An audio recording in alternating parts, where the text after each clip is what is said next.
کہ اللہ رب العالمین نے قرآن مجید میں فرمایا ہے وَثِيَابَكَ فَطَهِّرْ سورہ مدثر کے اندر رسول اللہ صلی اللہ علیہ وسلم پر بالاجماع جو پہلی وحی نازل ہوئی تھی غار حرا کے اندر،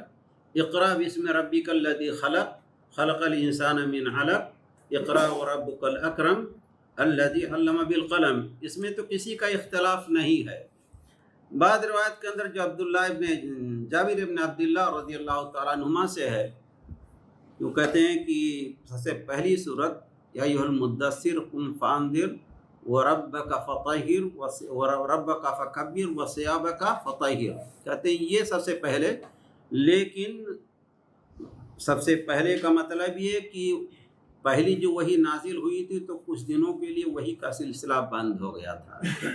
اس کے بعد جو پہلی وحی نازل ہوئی تھی وہ سورہ مدثر کی ابتدائی آیات ہیں۔ اچھا، وحی کے بارے میں بعض کتابوں میں لکھا ہے کہ جب اللہ کے رسول علیہ السلام کے اوپر پہلی وحی آئی تھی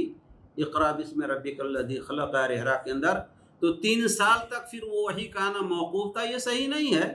اس لیے کہ ایک آدھ مہینہ یا چند دنوں کی بات تھی، پھر دوبارہ اللہ کے رسول علیہ السلام کے پاس وحی آ گئی تھی۔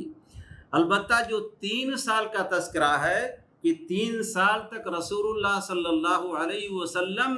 چپکے دعوت و تبلیغ کر رہے تھے اپنے گھر والوں کو، خاندان والوں کو۔ یہ نہیں کہ 3 سال تک پھر وحی ہی نہیں آئی تھی، پہلی وحی آنے کے کچھ دنوں بعد ہی دوسری وحی آئی تھی جو سورہ مدثر کی ابتدائی آیات ہیں،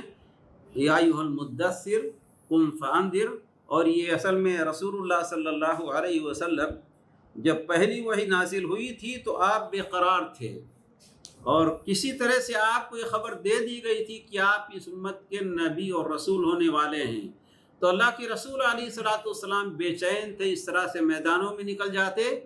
ایک دن رسول اللہ صلی اللہ علیہ وسلم ایسے تھے میدان میں، اوپر سے آواز آئی کہ اے محمد تم اللہ کے رسول ہو، میں جبریل ہوں۔ تو حدیث میں ہے کہ رسول اللہ صلی اللہ علیہ وسلم فرماتے ہیں یہ وہی فرشتہ تھا جو غار حرا میں ہمارے پاس آیا تھا۔ اللہ کے رسول علیہ السلام ڈر گئے، گھبرا گئے، اور جا کے حضرت خدیجہ رضی اللہ تعالیٰ عنہا سے کہا دثرونی ہمیں کمبل اڑھاؤ۔